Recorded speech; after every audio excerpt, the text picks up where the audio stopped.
Hai para sobat kesayangan Jane Fonda. Ketemu lagi di podcast Kata Jane episode kedua.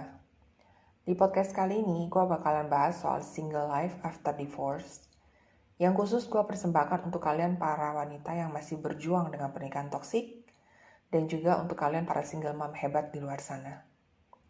Disclaimer, pembahasan podcast Kata Jane kali ini adalah untuk berbagi pandangan pribadi gue as a person dengan status single mom. Gue sama sekali gak ada niatan untuk menghasut, menyalahkan, dan atau membenarkan opini atau pihak manapun. Buat kalian yang belum kenal gue, yuk kita kenalan dulu.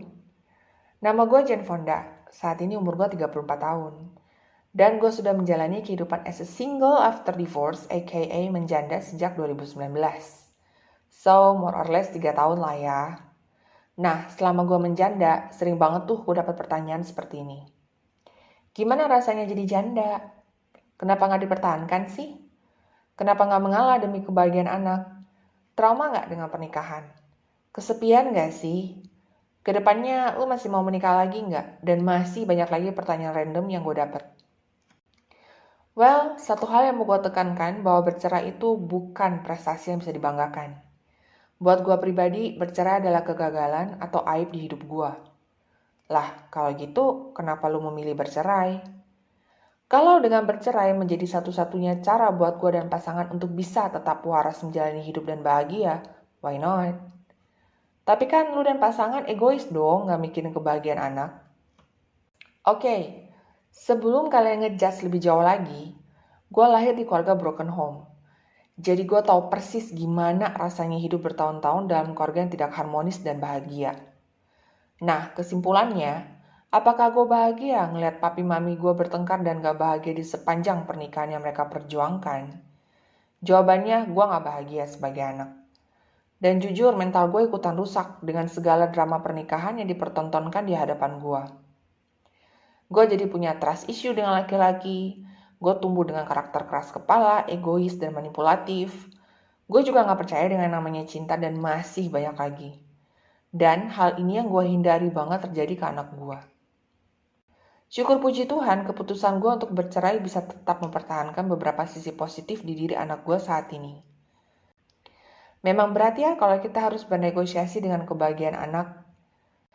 Tapi setidaknya anak gue belajar banyak hal positif dari keputusan gue dan pasangan untuk berpisah. Bahwa hubungan yang berakhir bukan berarti harus saling membenci. Bahwa meskipun papi maminya sudah berpisah, tapi cinta dan kasih sayang untuk dia tidak berkurang sedikit pun.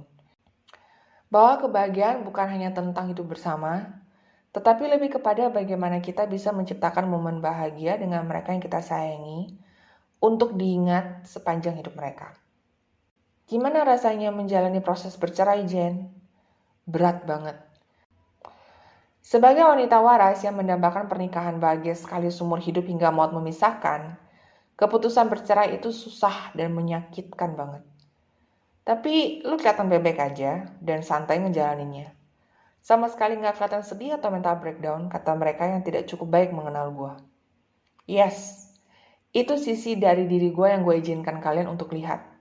Karena gue tahu, kalian juga tidak akan berkontribusi apa-apa kalaupun gue tunjukin sisi diri gue yang sedang terpuruk saat itu. Bahkan mungkin kalian justru menjadikan cerita hidup gue sebagai bahan bergosip dengan orang lain di luar circle pertemanan kita. Jadi untuk apa gue tunjukin keterpurukan gue ke kalian? Terus kedepannya gimana, Jen? Lo masih mau menikah nggak? Well, kalau nantinya gue menemukan life partner yang setidaknya 80% cocok dengan gue, kenapa enggak? Tapi kalaupun gue gak nemu nih, ya gak apa-apa juga kalau gue harus hidup tanpa pasangan di sisa hidup gue. Gak kesepian loh, bohong kalau gue bilang enggak. Tapi setelah bercerai, gue belajar banyak bahwa kebahagiaan gue bukan hanya tentang menemukan pasangan hidup, tetapi lebih kepada membahagiakan orang-orang yang gue sayangi dan jadi prioritas utama gue. Dan mereka adalah papi mami, anak, dan diri gue sendiri. Dan sejak bercerai, banyak hal yang gue tuangkan ke dalam wishlist gue yang harus dan wajib gue wujudkan. Gue juga jadi lebih selektif dalam memilah dan memilih orang-orang yang datang ke kehidupan gue, terutama soal pasangan hidup gue kelak. Gue gak mau lagi bernegosiasi dengan standar kebahagiaan yang udah gue buat. Karena gue hidup hanya sekali dan gue mau bahagia di sisa hidup gue. So, buat kalian para wanita hebat yang masih terjebak dalam pernikahan toksik, dan untuk kalian para single mom, gue cuma mau bilang kalau kalian berhak bahagia.